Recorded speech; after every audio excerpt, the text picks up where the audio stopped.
Good afternoon, everyone. We welcome you on board for this online session, 1 hour session on bulk carriers and bulk solid bulk cargos.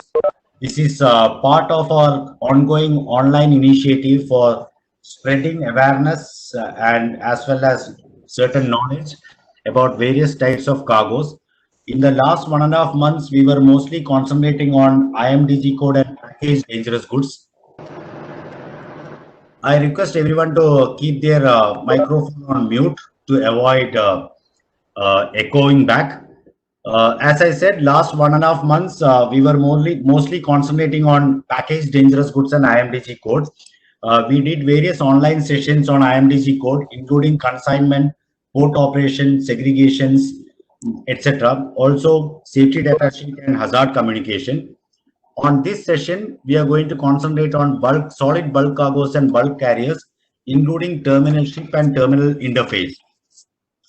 Some of you may be recalling that the last decade, of the last decade, like 2011, 12, 13, 14, etc., were very bad for the bulk cargo and bulk carrier ships.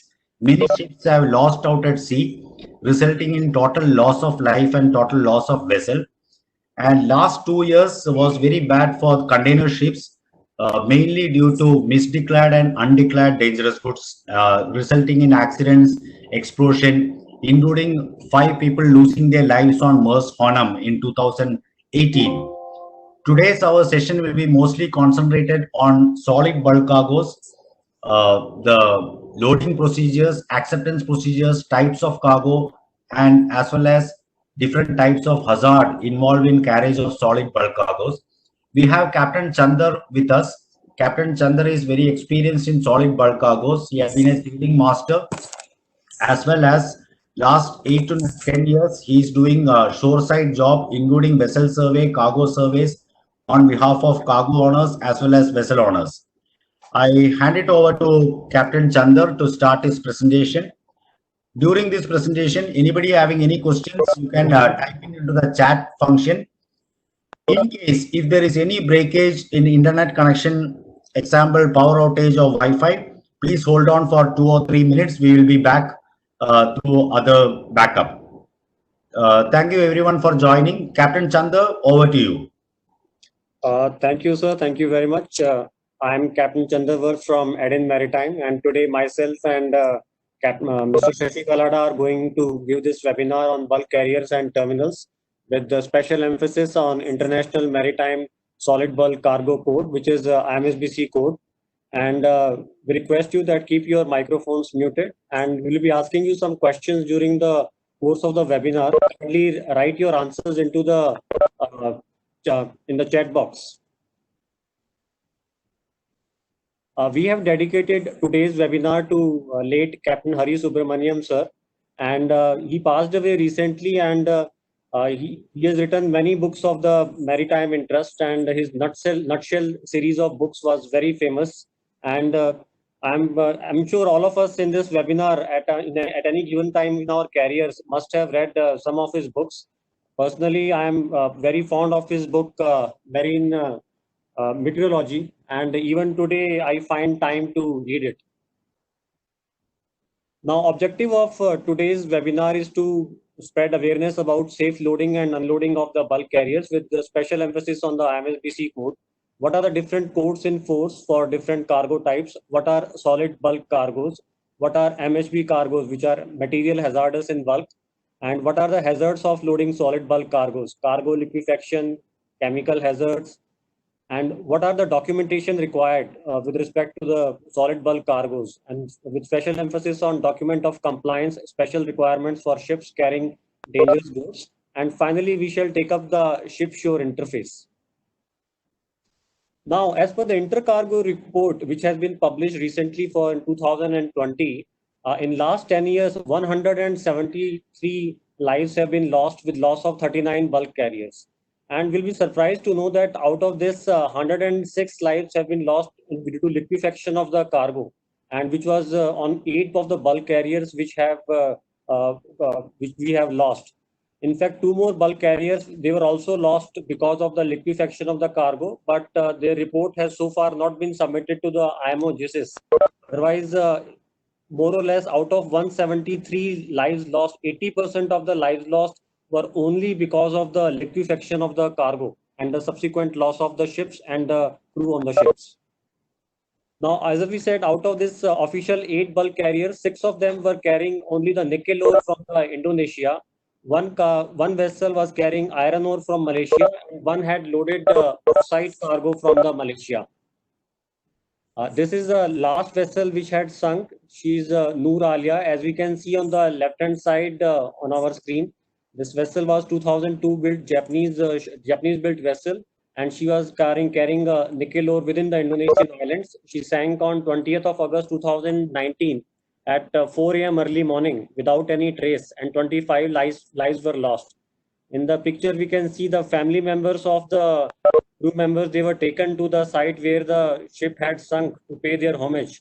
So this is a very sad incident that even in 21st century we are losing ships without trace, and families have to suffer in the end. And the aim of today's webinar is to spread awareness. We do not want such incidents to be repeated in future. Now, as we said, this is nickel ore. This is the major, most deadliest of the cargo as of today. How does it actually look? We'll see by the in this video, this cargo from Indonesia, which is being loaded.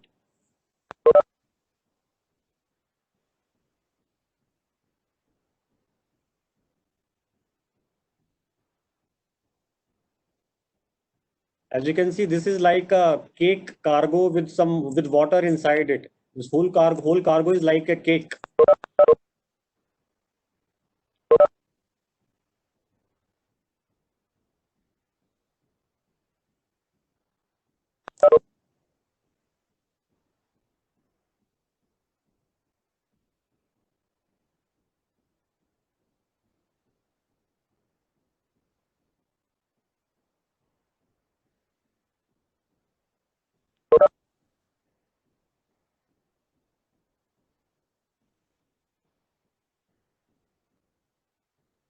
So this is the nickel ore, which is the main culprit behind the loss of the ships and the loss of the lives.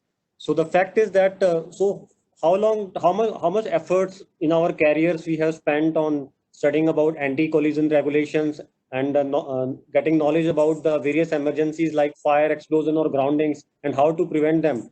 But the fact is that they are not the reason for most of the fatal casualties on the bulk carriers. Liquefaction of the cargo is the biggest reason why the lives are being lost as of today on the bulk carriers.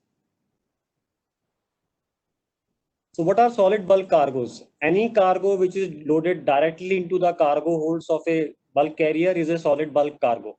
In the left hand side picture, this is a chrome ore which has been loaded into the cargo holds of a bulk carrier. So this is a solid bulk cargo. Other examples which are frequently loaded is coal, iron ore, nickel ore, and fertilizers.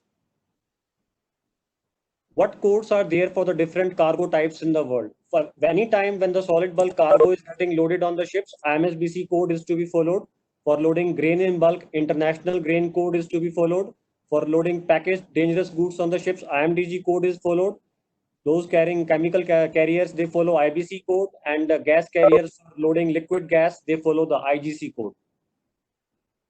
Now we have a question for the audience before we proceed further. On our ship, we have a charters want us to load a cargo of soybean meals, which is a UN 1386 and class 4.2 cargo. Then which codes we have to comply with? Is it the IMSBC code or IMDG code, a grain code, or all of the above? As you can see in the picture also on the left hand side, this is a soybean meals cargo. You can write your answers into the chat box please, before we discuss the answer.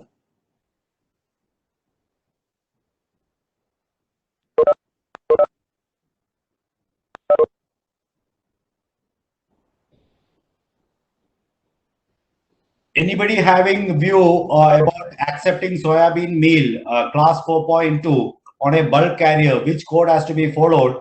Who are having the view, they can punch in either 1, 2, 3, 4 or the code name in the chat box. Let's just have a feedback.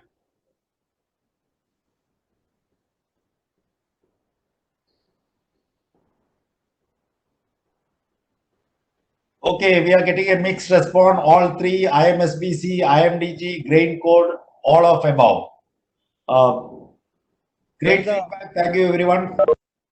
most of us has given the answer as grain code. Well, the correct answer is we have to follow IMSBC code. Why? We'll see now.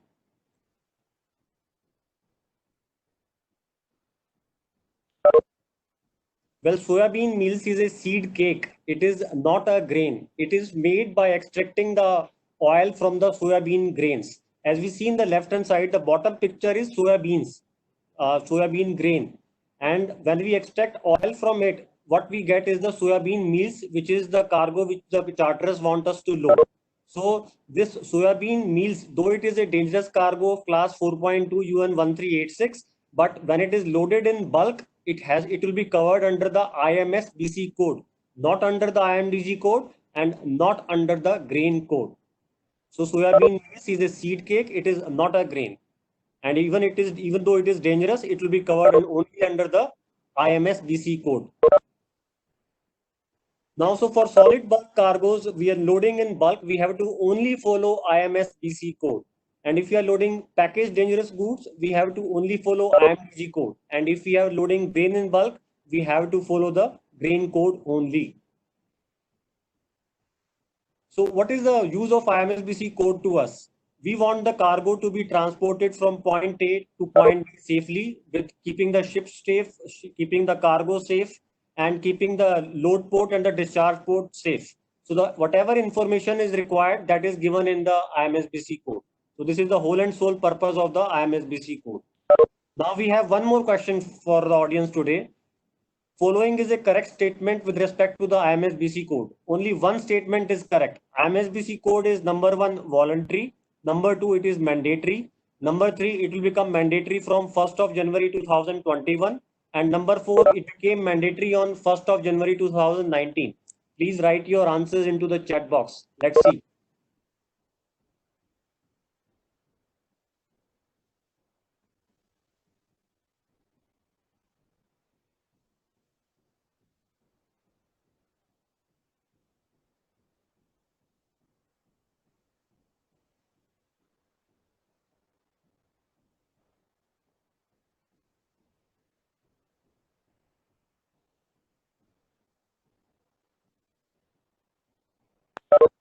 Well, gentlemen, thank you very much. Yes, most of us are right.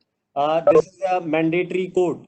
IMSBC code is a mandatory code which is presently in force. And let's see, where does the mandate for the IMSBC code comes from? Mandate comes directly from the IMO, that is International Maritime Organization.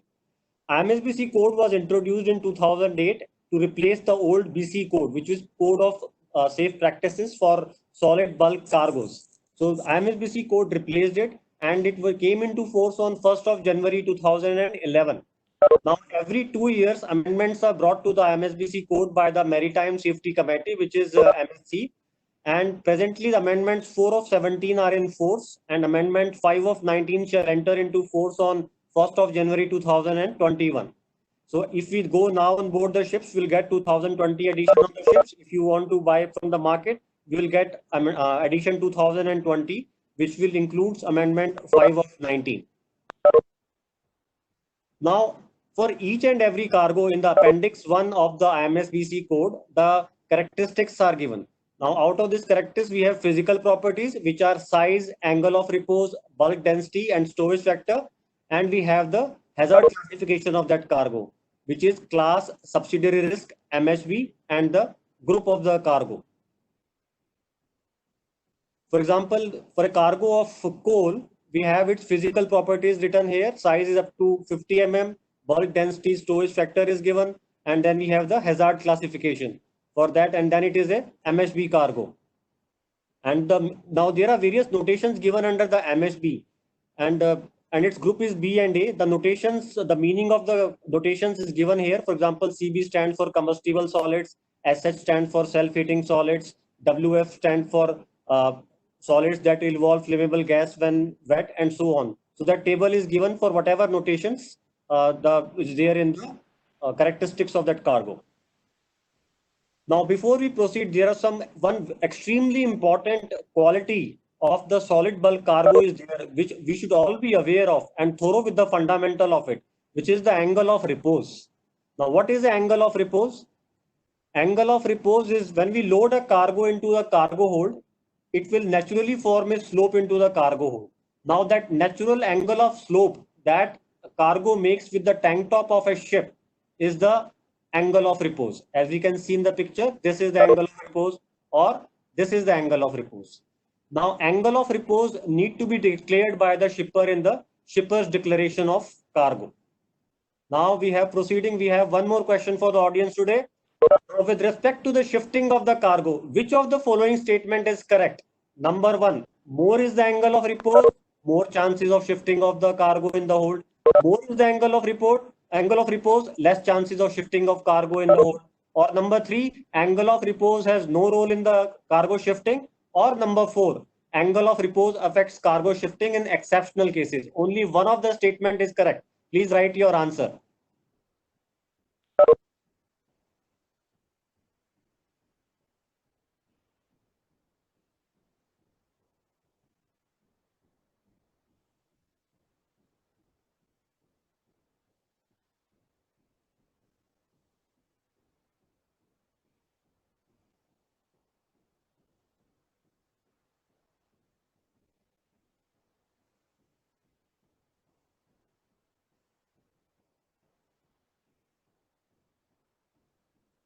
Well, we are getting a lot of answer with both. Well, let's see what is the correct answer now. The correct answer, yes, most of us have answered it rightly. That more is the angle of repose, less chances of shifting of the cargo in the hold. How? We will see now. Now in this table, now this is the angle of repose. This is the angle of repose. As we see in the table, water has an angle of repose which is 0. So if we drop water into cargo hold, it doesn't make any slope with the tank top. It just flows freely. So the angle of repose of water is 0. Now for grain cargoes, the angle of repose will be in the range of 20 degrees. Now as we go further for potassium sulfate, tapioca, sand, synthetic silicon dioxide, the angle of repose is increasing. Now suppose for a cargo of synthetic silicon dioxide, which has got an angle of repose which is 40 degrees. Now it is got the minimum chances of shifting of this cargo when carried on a ship. Now suppose we add water to this cargo, we mix this cargo with water. Now slowly what will happen? This cargo of synthetic silicon dioxide will start taking a fluid state. And when it takes a fluid state, it is coming closer to situation like that of a water, whose angle of repose is 0. So any cargo, no matter what is its angle of repose, when water is added to it, it start behaving like liquid, and there will be no angle of repose, and it will start flowing easily from port to starboard. As the vessel is rolling, it is very easy for that cargo to get shifted either to the port and starboard side, and the vessel will get heeled, and ultimately the ship will capsize. So we have to remember that angle of repose is an extremely important quality of any bulk cargo. We should always know what is the angle of repose this cargo. Lesser is the angle of repose, more chances of shifting of this cargo. And no matter how high the angle of repose of a cargo is, mix water with it and it will become 0. That's why water is the most dangerous thing to be loaded. Bulk carriers are not designed to load a cargo of water. Bulk carriers are designed to load only a solid bulk cargoes. For liquid cargoes, we have other ships. We have tankers, chemical tankers, liquid gas carriers, and so on, but not the bulk carriers. So we cannot load anything which contains water, any cargo which contains water beyond certain limits. Now, before we proceed, there is another, many of us have come across it. What is TML? That is transportable moisture limit. It is the maximum quantity of water that a solid bulk cargo is allowed to carry without any risk of transport of liquefaction. So anytime we see the transportable moisture limit, suppose it is 15%. So up to 15% that cargo can have water, and we can load that cargo. What is flow moisture point? It is that percentage of water in the quantity when reaching it, the cargo will start behaving like a liquid, or its angle of repose become 0. So a cargo whose transportable moisture limit is say, so what is the relationship between transport the point. Transport moisture limit is as always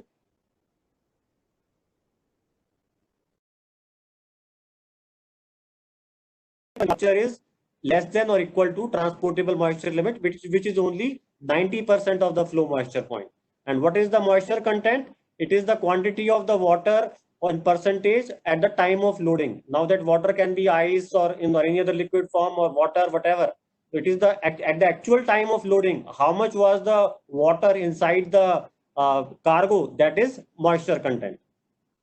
Now, before we load any cargo, shipper has to tell us all the information about that cargo. So for that, we must take, and it is a requirement of the IMSBC code, you will not load anything on the ship so long as we don't get our shipper's declaration of cargo. It's a crime to load any cargo for so long as we have not received its shipper's declaration of the cargo. So how does a shipper's declaration of cargo has been looks like? Now this is a shipper's declaration of cargo. The format is given in the IMSBC code. It should define us what is the group of the cargo, what is the transportable moisture limit of the cargo, what is the moisture content at the shipment, and whether the cargo is harmful to marine environment or it is not harmful to marine environment. These are most important things. Additionally, we have to get a certificate of moisture content and the TML certificate. So now this is a shipper declaration of the cargo which has been given recently to a vessel for loading a cargo by EMSA. Now this cargo is a coal cargo. It is a group A and B cargo. It is certificate of moisture content and certificate of transportable moisture limit. TML certificate and moisture content certificate has been given along with the shipper declaration of cargo, and the cargo is not harmful to marine environment. So this is all the information which has been given. So where are the certificate of moisture content and the TML certificate which has been mentioned that they are there with this certificate? This is the certificate. Now this is the certificate given on 28 May. Its TML is 15.1% and its moisture content is 11%. So transportable moisture limit is 15.1, moisture content 11. So we are allowed to load this cargo because the moisture content is less than transportable moisture limit. Now, based on this, let's see one more question to the audience, to us. Today, our ship is in Australia at Hay Point Coal Terminal. And today on 14th of July 2020, we shall start loading a cargo of coal, which is a group A and B cargo. And terminal has given us TML and the moisture content certificates. Both are dated 1st of July 2020. So today is 14th, dated 1st of July 2020. Terminal gave us TML and the moisture content certificate. Now, based on with respect to the date, number one, are both certificate acceptable to us with date 1st of July, or none of them is acceptable to us, or only TML certificate is acceptable to us, or only moisture content certificate is acceptable to us? What is the right answer? Let's see whether our fundamental is clear or not with respect to the dates of how old can a moisture content and a TML certificate can be. Let's see what is the right answer.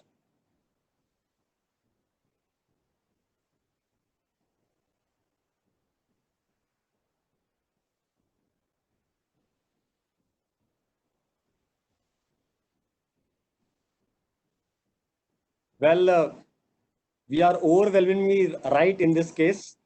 Now, in this case, only the TML certificate is acceptable, which was issued on 1st of July 2020. Moisture content certificate, which was issued on 1st of July 2020, is not acceptable to us. Why? Because as per the IMSBC code, TML certificate should not be more than 6 months old at time of loading. So certificate for TML, which was given on 1st of July 2020 is acceptable, but the moisture content certificate should not be more than 7 days old while loading. While the certificate is already 14 days old, today is 14th. On 1st, the certificate is dated on 1st, so we cannot accept that certificate. So only the TML certificate is acceptable to us.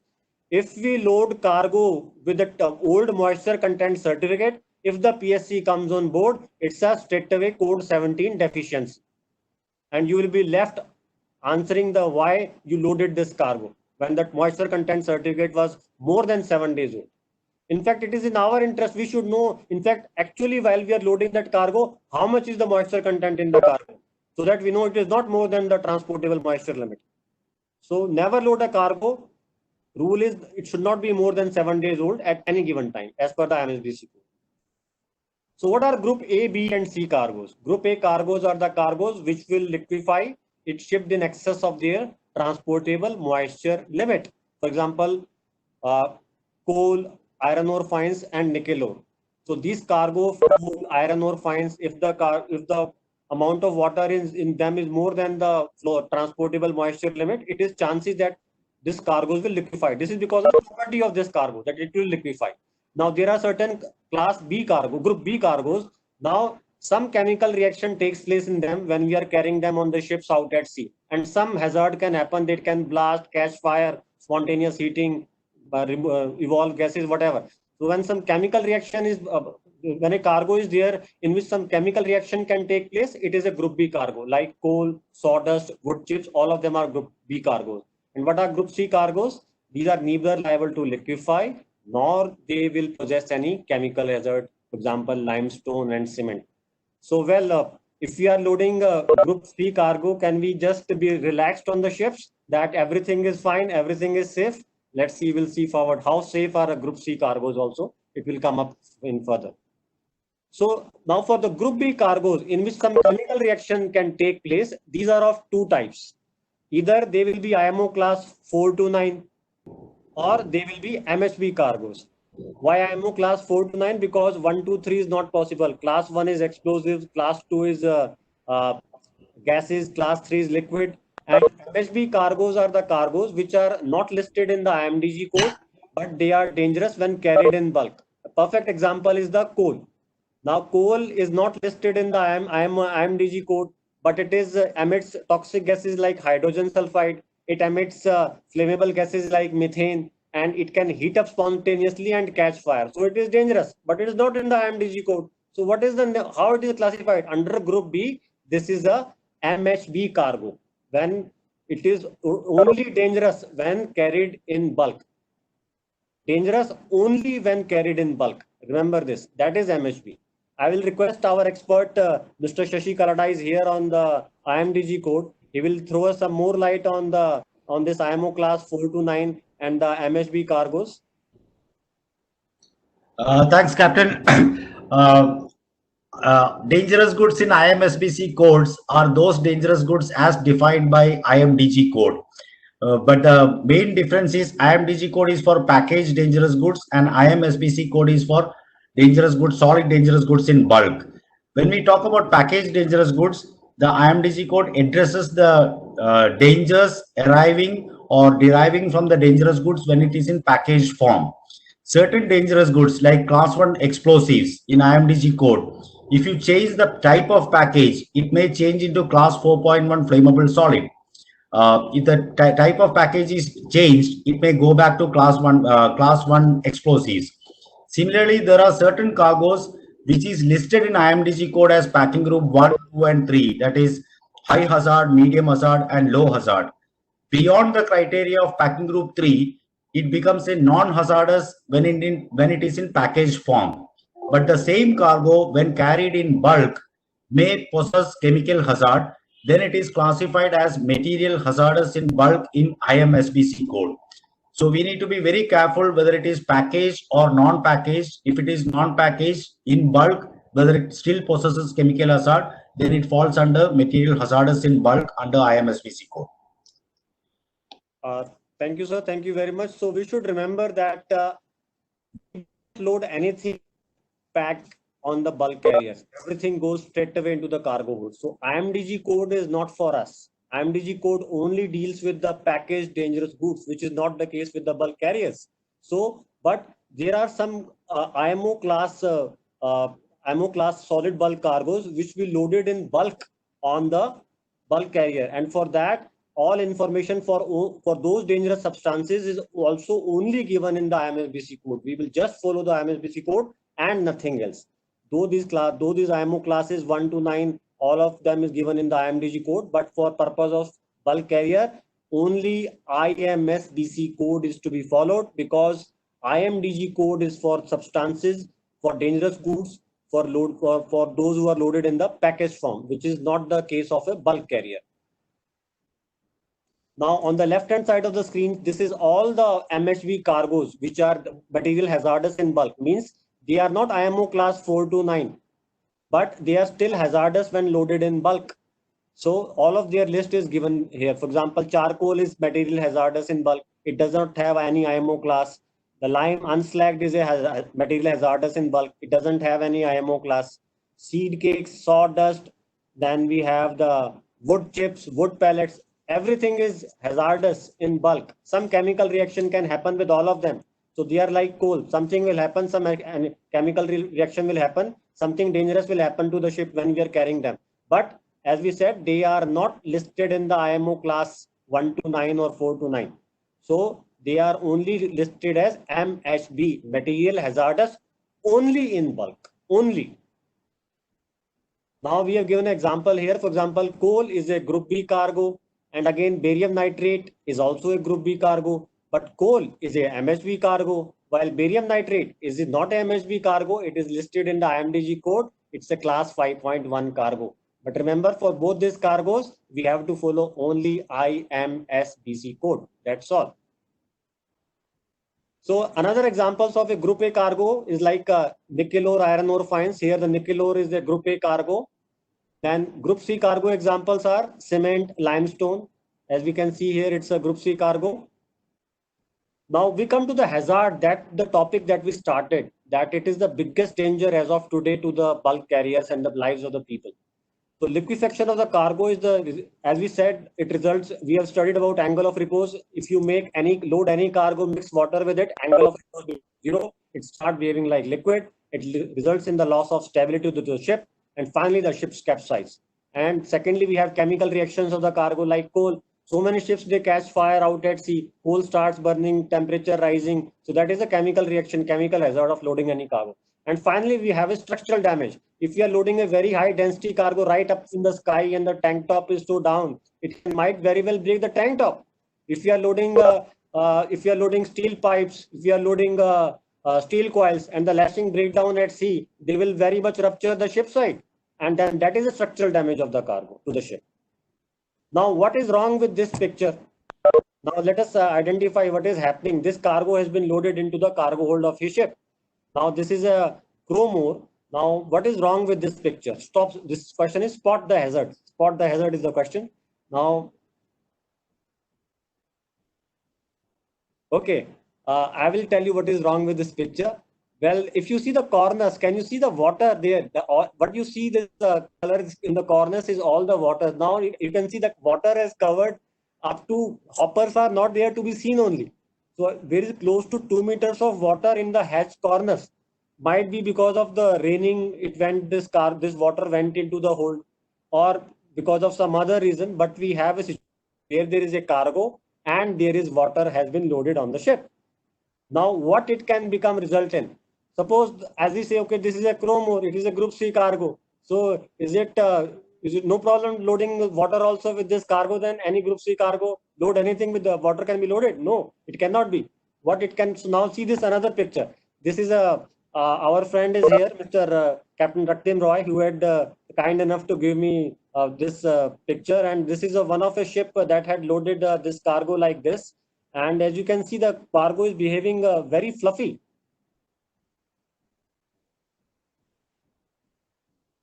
So this is a fluorspar.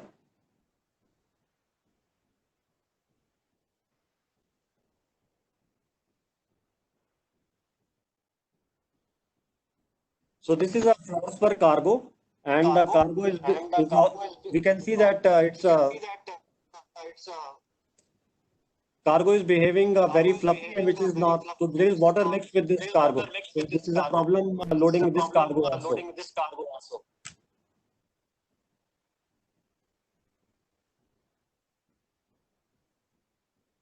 So this is what finally it becomes when we are loading this cargo, and this is the ultimately thing, that liquefaction of the cargo occurs and the vessel capsize during the loading this cargo because of the loss of the stability.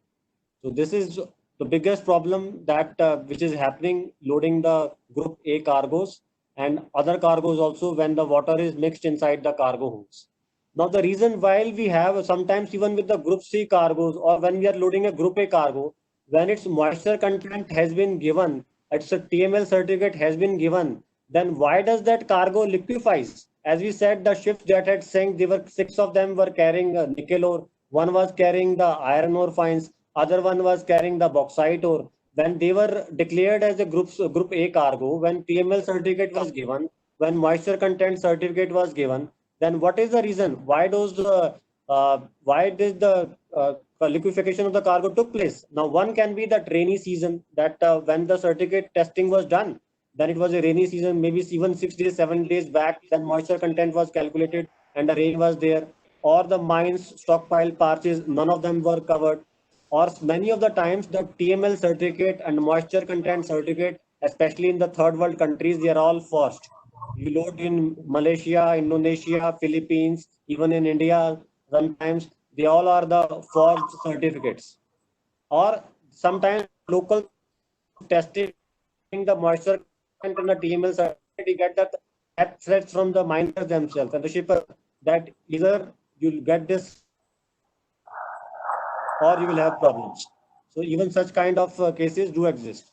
And finally, we have, or there may be sometimes some ship staff is careful during the daytime, but this wet cargo get loaded at the night time, or very long passage of the voyage that also result in the moisture migration. And finally, we have a situation that the surface of the cargo starts behaving like a fluid. Now, we have one more question for the audience, which is the correct statement with respect to the loading of the Group C cargoes on the ship. Loading of a Group C cargo for a ship is number, as we said, Group A, B, C. C was the safest. So, which is the loading of a Group C cargo for a ship is always safe, always unsafe, usually safe, but it might become unsafe, or all of the above. What is the right answer? Please write your answers.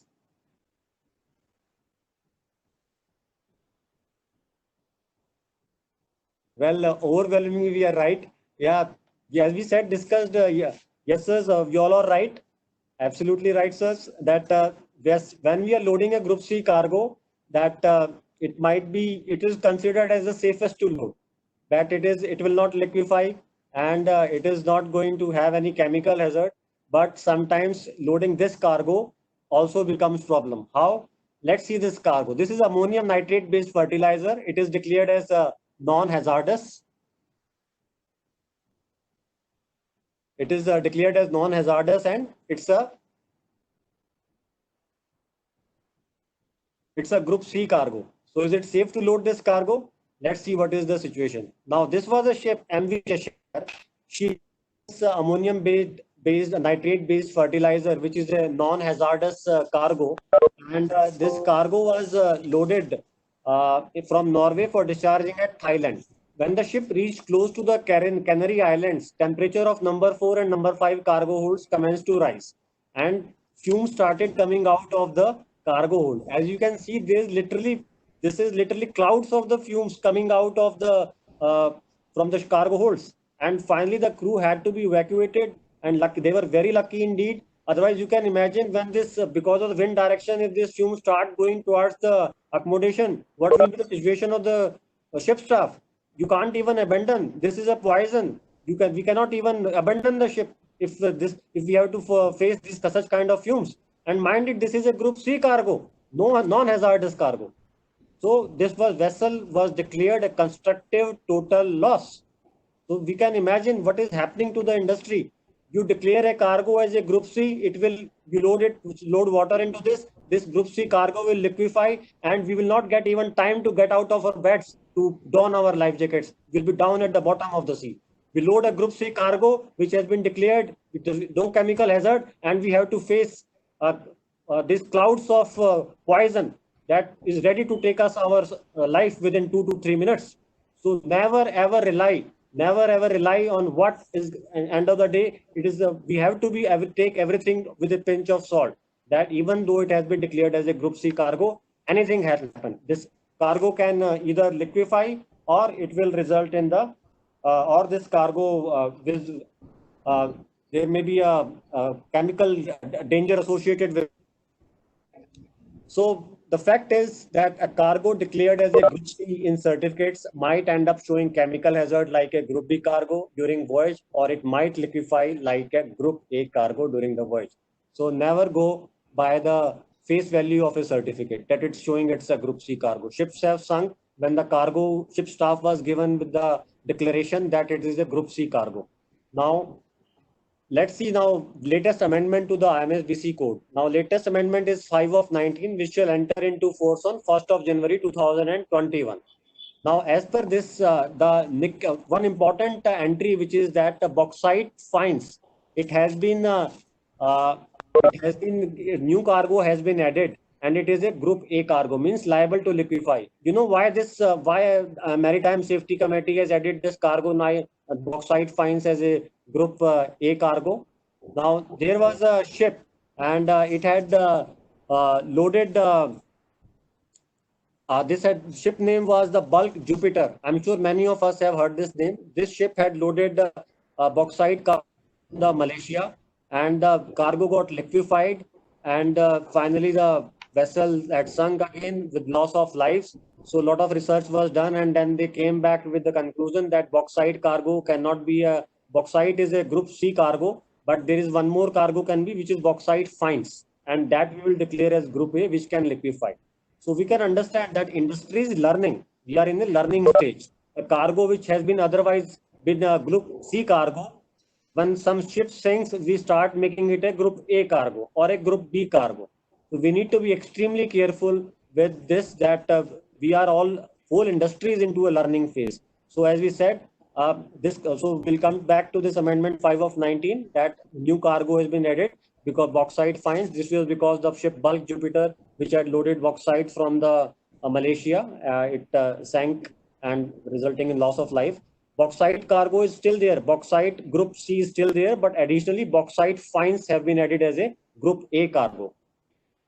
Other amendments are that we have a fixed gas extinguishing system, which is no longer required. Exemption certificate has been given for there are Group B cargoes. For them, fixed gas fire extinguishing system is, for example, we have CO2 system on board. That is no longer required for these cargoes like flue dust containing lead and zinc, matte containing copper and lead, zinc oxide and rich flue dust. And some seed cakes, they have been non-hazardous, they have been deleted. And with every amendment, some new cargoes which are some new cargoes get added to the Appendix 1 of the IMSBC code. We have remembered. So this is the major changes that will happen. And as I said, 2020 edition already contains this amendment 5 of 19. And but some flag state voluntarily can start following it from 1st of January 2020 also. But otherwise, from we will have this from 1st of January 2021. This amendment will come into force. Now we have a question. It's very easy now for answer after seeing so many slides. A bulk carrier is so this is about the documentation part now of a bulk carrier will come. A bulk carrier is allowed to load number 1 only Group A and C cargoes, number 2 only Group B and C cargoes, number 3 all groups of cargo A, B, C can be loaded on a bulk carrier, or number 4 only those cargoes listed in the certificate of compliance with the IMSBC code can be loaded on a ship. So IMSBC code contains hundreds of cargoes. Some of them are Group A, some of them are Group B, some of them are Group C. Are we allowed to all of them, or only some of them are allowed to be loaded? That is a very simple answer. Some very simple question.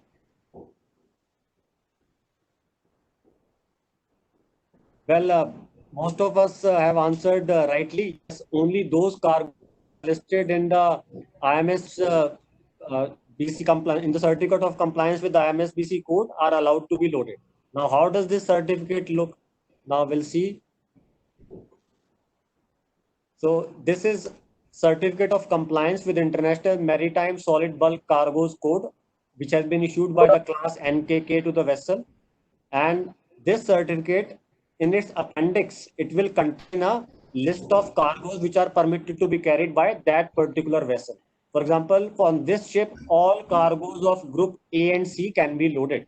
Then additionally, so A and C all then can be loaded. What about for Group B? There are only certain cargoes which have been listed, whether they are MHB or they have a IMO class cargo, only those cargo they can be loaded on the ship, no other cargo. So if we get shipper declaration, okay, group A and C, we can say yes, cargo can be loaded. And if it is say, okay, it is a MHB cargo, then we have to refer to the appendix which is attached to the IM certificate of compliance with IMSBC code, whether this cargo can be loaded or not. Now, is that all the certificate? No, we have one more certificate on the ships. And what is that certificate? This is document of compliance, special requirements for ships carrying dangerous goods. Now, the question arises that why do we need this certificate and what does this certificate contains?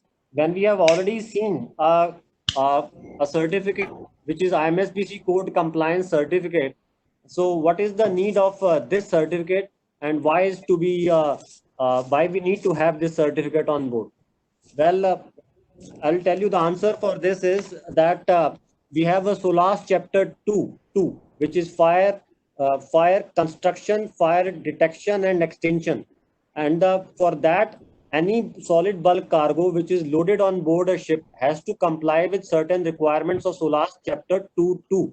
So, and that SOLAS chapter 2 regulation 19 says that after these ships have loaded this dangerous cargo, their construction and fire extinction system and equipment is as per this chapter 2 of the SOLAS, issue them a certificate, which will be called as a document of compliance, special requirements for ship carrying dangerous goods. Now, for example, in this, we have on the top table is for dangerous goods, except dangerous goods in bulk. So that is not related to us, as we are only load dangerous goods. Also, if you are loading, we'll be loading into the bulk. So we only have a bottom table for us, and that has been shown here in this. So this is the bottom table we have shown again on the right side. Dangerous goods in bulk. For example, for this ship, class 4.1 cargoes can be loaded, and additionally, we have to follow the requirements 1 and 2 of this certificate when we are loading dangerous goods in bulk of class 4.1. What are these requirements 1 and 2? Let's see. It says to be stored at least 3 meters away from machinery space boundaries, and cargoes other than below shall not be carried. Sulfur, crushed, lump or coarse grain UN 1350. So when we have a IMO class cargo 4.1 to be loaded, only sulfur UN 1350 can be loaded, and it will be loaded at least 3 meters away from the engine room bulkhead. Machinery space boundary means suppose you are a 5H bulk carrier. In number 5 hatch, we will load this cargo at least 3 meters away from the engine room bulkhead. How? Let's see. Now, before we proceed, maybe our expert, Mr. Shashi Kalada, would like to comment more on this certificate, please, since it is again related to the IMDG and dangerous talks about the dangerous goods. Thanks, Captain.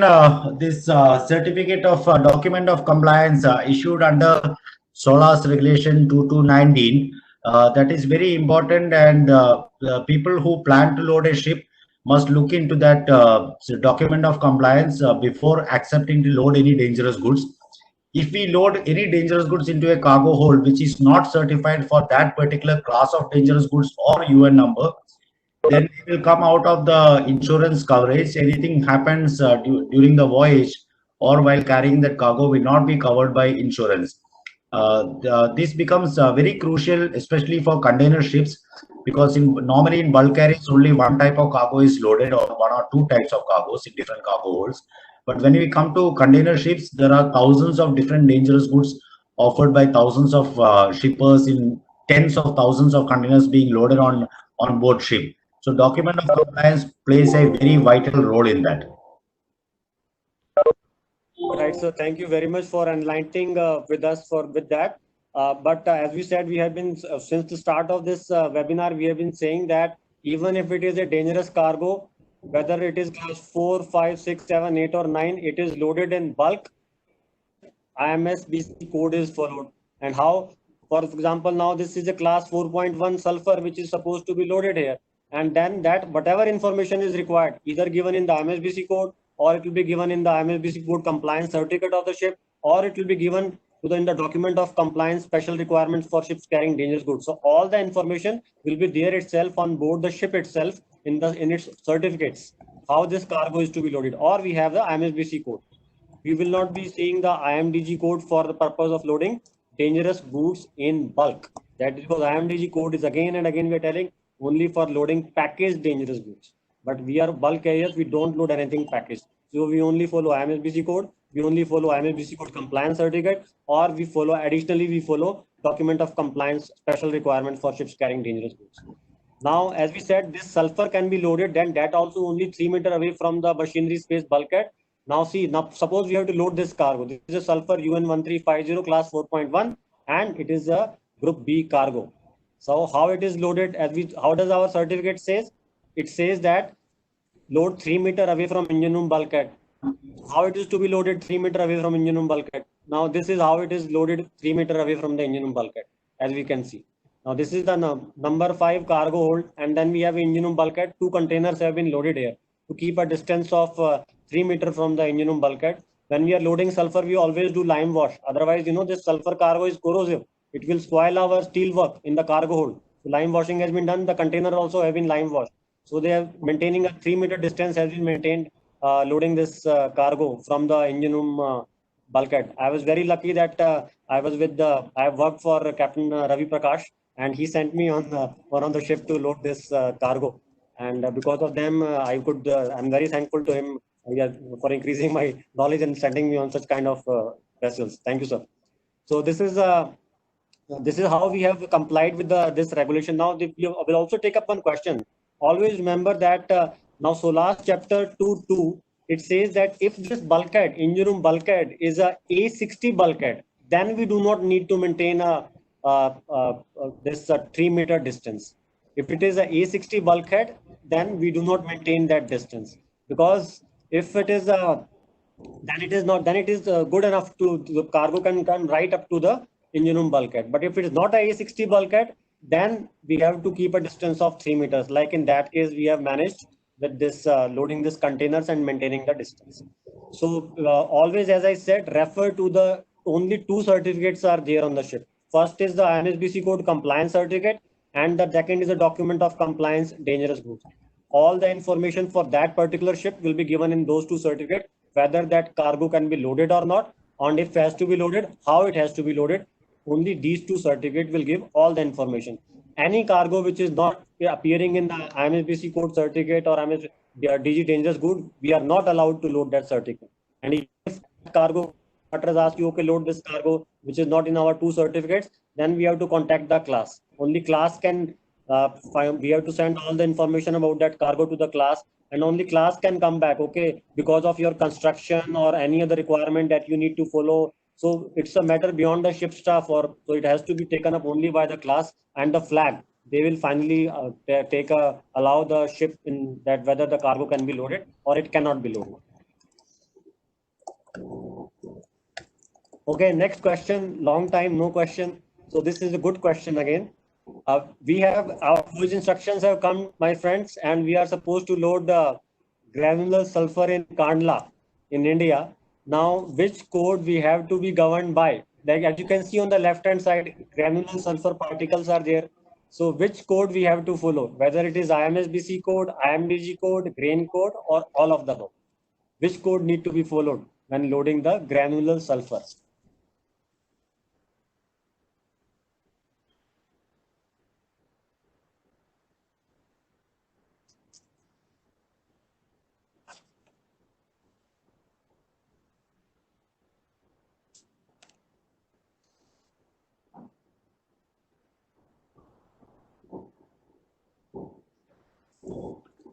Well, let's see what is the right answer.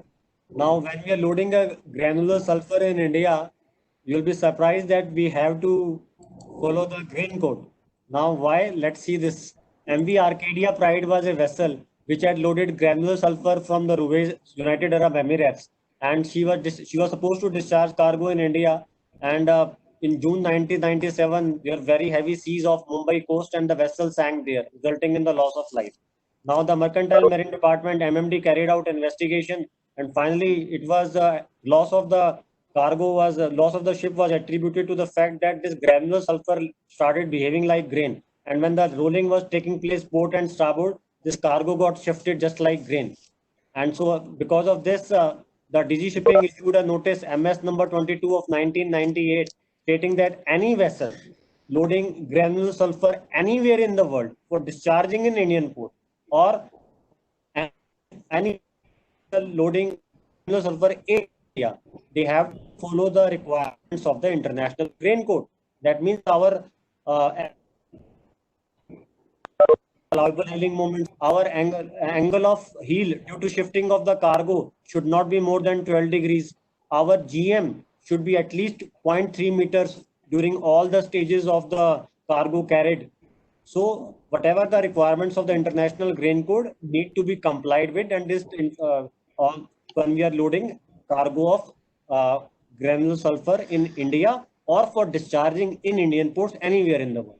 So we have to remember this. So this is also very interesting fact that because we should not have a surprise that we are loading a cargo in India and the agent says, okay, sir, MMD is asking for your grain calculations. So be ready for it. Now, finally, we come to the last part of our presentation today, which is bulk, dry bulk terminal, port of Rotterdam. I'm sure many of us in this group have ships, and port of Rotterdam will see how the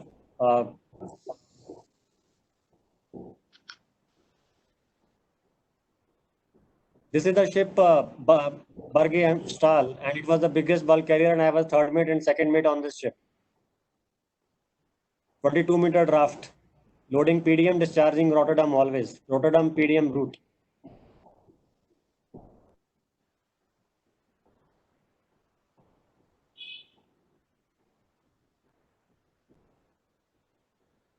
ये बड़ी ship है, ये world's बहुत बड़ी ship है।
Well, that was the beautiful view of the port of Rotterdam. I'm sure many of us have been there. It's also called as the Europort bulk terminals.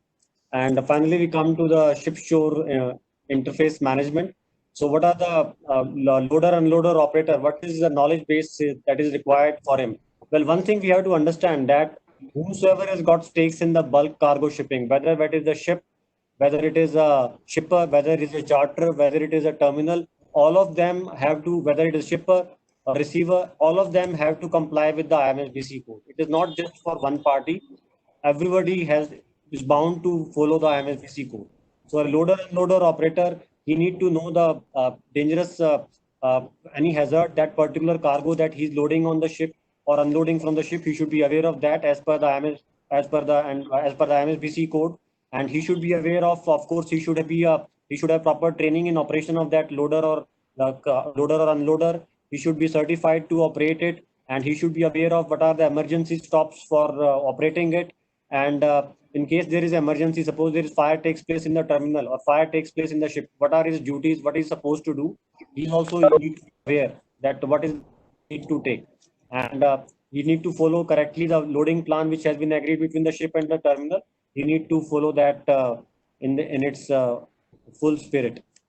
then terminal representative. It is a requirement of the BLU code. Now, BLU code is a code which is now a part of the IMSBC code. So we still use the term BLU code. Earlier, it used to be a separate code, but now BLU code is a part of the IMSBC code. So we can still say BLU code. That's as per the requirement of that. A terminal is supposed to appoint a terminal representative, who is the guy who usually goes to the ship, get the ship shore safety checklist signed. He will be agreeing on the loading or discharging plan, and he's the link between the terminal and the vessel. He also need to have a full and thorough knowledge of the cargo as per the IMSBC code that is getting loaded or unloaded from the ship. And in case of emergency, ship staff contact him, or in case of emergency in the port, he will contact the ship and so that's to help the ship or get help for the terminal. Now, to load a ship, knowledge required is that now the format of the loading unloading plan is given in the BLU code. Only that has to be followed, and whatever is the stress is being given in that plan, at no given time our loading operation should go out of sync with that, and good communication need to be maintained. And finally, a same way to unload a ship, that we need to follow the cargo plan, never go out of sync with the ballasting deballasting operations. And we should be careful that any pour which is supposed to be loaded in a particular hold, it's not missed out. And sometimes most important in this is that when the cargo holds get empty, some shore labor has to be sent into the cargo holds, because some cargo will be sticked in the hopper side or in the frames. And most important, we should never ever forget that enclosed space entry permits need to be filled up.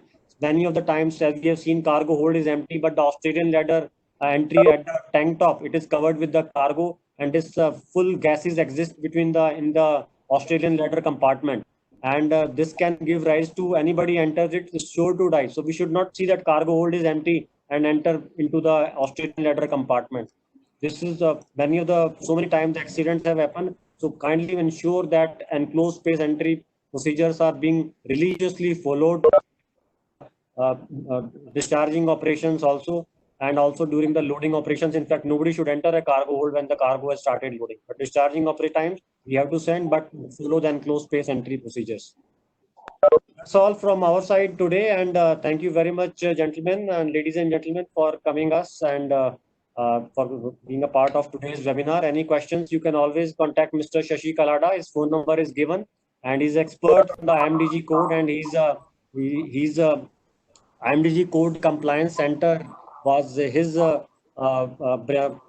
brainchild, and he has taken it to an international level now. He's being called by all the big companies around the world, whether in US or in Canada or in Far East, to give training to the shore side and also the ship staff on the IMDG code. And you can contact me. My number is given here, and my email address info@edinmaritime.co.uk. You're always welcome to write your questions, and we'll try to reply to them. And thank you very much. I'll hand over to Mr. Shashi Kalada and to take it up further. Thanks, Captain Chandar. Many thanks for joining me for delivering this session. To everyone's knowledge, I've been doing this type of online sessions for last 1.5 months. I did a couple of other sessions basically on IMDG code. And now I have started this online informative sessions on other modes of other types of cargoes and ships. This is the first time we are doing on bulk carriers. I wrote in Captain Chandra. He was kind enough to join me. Any one of you among these participants who are willing to coordinate to deliver these type of sessions, you are welcome to contact me. We can discuss the topic and date and time, so we can keep continuing this awareness sessions for the interest of the industry. Anyone having any questions about this session or more bulk cargoes can still type it in the chat.